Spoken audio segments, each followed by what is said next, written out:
Slipper த Xavier. அதாவது சர்க்கரை பாதப்புண் நோய் இருக்கவங்களுக்கு இந்த செருப்பு தான் வந்து அவங்களுக்கு கர்ணனுக்கு இருக்கக்கூடிய கவசம் மாதிரி. எனக்கு வர நோயாளிகளுக்கெல்லாம் சொல்கிறது ஒன்று தான், இதை செலவு பார்க்காம எவ்வளவு தூரம் அவங்களுக்கு தேவைப்படுற அளவுக்கு கம்ஃபர்டபுளாக இருக்கோ அந்த ஸ்லிப்பரை கண்டிப்பாக மாற்றணும்.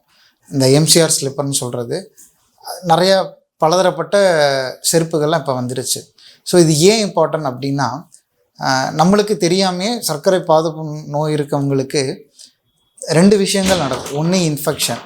அதாவது இன்ஃபெக்ஷன்றது வெளியே வந்து தோலில் அப்படி செவந்து போய் இல்லை புண்ணாக வந்து அது மட்டும் இன்ஃபெக்ஷன் கிடையாது. அவங்களுக்கு உள்ள எலும்புகள்லேயுமே எலும்பு மஜ்ஜைகளையுமே இன்ஃபெக்ஷன் ஆகும்.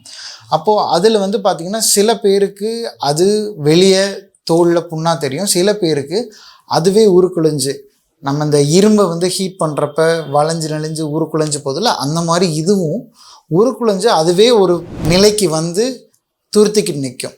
சார்கோட்ஸ் ஃபுட்டுன்னு சொல்லுவாங்க. ஸோ அந்த மாதிரி இருக்கப்போ பார்த்திங்கன்னா அவங்களுக்கு எலும்பு ரொம்ப வீக்காக இருக்கும். ஸோ அந்த இன்ஃபெக்ஷனும் இருக்கப்ப அவங்க எங்கேயாவது நடக்கிறாங்க இல்லை அடிபடுதுன்னா அவங்களுக்கு ஃப்ராக்சர் ஆகி அது வேறு மாதிரி மால்யூனின்னு சொல்லக்கூடிய வேறு மாதிரி ஒரு இடத்துல அப்படி உருக்குலைஞ்சு போய் நிற்கும். அப்போது அந்த இடம் பார்த்திங்கன்னா துருத்திக்கு நிற்கும் பாதத்தில். அப்போ அவங்களுக்கு அந்த இடம் திருப்பி பட்டு அந்த இடம் காப்பு காய்ச்சி அந்த இடம் மறுபடியும் இன்ஃபெக்ஷன் ஆகிடும். இது ஒன்று. ரெண்டாவது டோ டிஃபார்மிட்டின்னு சொல்லக்கூடிய சதைகளுடைய கண்ட்ராக்ஷன்ஸ் இழுப்பு தன்மைகள்னால என்ன ஆகுது அப்படின்னா பாதத்தில் இருக்க அந்த விரல்களில் ஒரு 3 வகையான டிஃபார்மிட்டி வருது. ஒன்று வந்து கிளா டிஃபார்மிட்டி, ஒன்று வந்து மேலட் டோ டிஃபார்மிட்டி, ஒன்று வந்து ஹேமர் டோ டிஃபார்மிட்டி. ஸோ இது ஒவ்வொன்றுக்கும் அடிப்படை காரணங்கள் வந்து சர்க்கரை நோயாக இருந்தாலும் ஒவ்வொன்றும் வேறு சதைகள்னால இன்வால்மெண்ட்னால வருது. ஸோ அப்போ அதுக்கேற்ற மாதிரி நம்ம செருப்புகள் மாத்திரனாலையும் தேவைப்பட்டால் அந்த டெண்டன் ரிலீஸ்ன்னு சொல்லக்கூடிய சின்ன ஒரு அறுவை சிகிச்சை பண்ணுறதுனாலையும் அவங்களுக்கு அந்த காப்பு காய்க்கிற ஃபார் எக்ஸாம்பிள் இந்த மாதிரி இருக்க. இப்போது இதுதான் சமதரைன்னு வச்சுப்போம். இப்போ இந்த சமதரையில் இப்போ நான் என் பாதம் வைக்கிறேன்னா இந்த மாதிரி படணும்.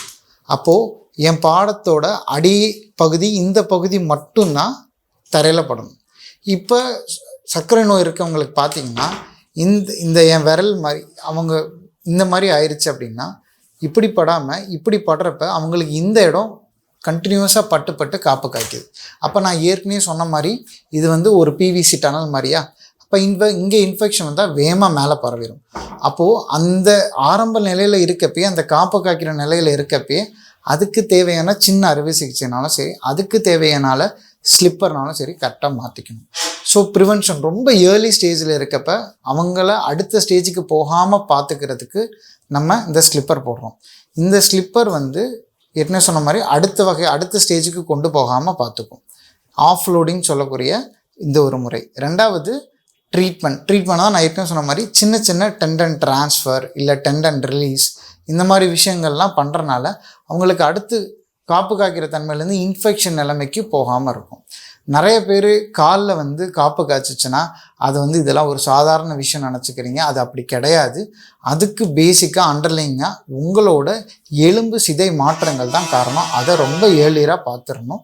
இல்லை அப்படின்னா காலை இழக்கக்கூடிய தன்மைகளுக்கு போயிடுவீங்க.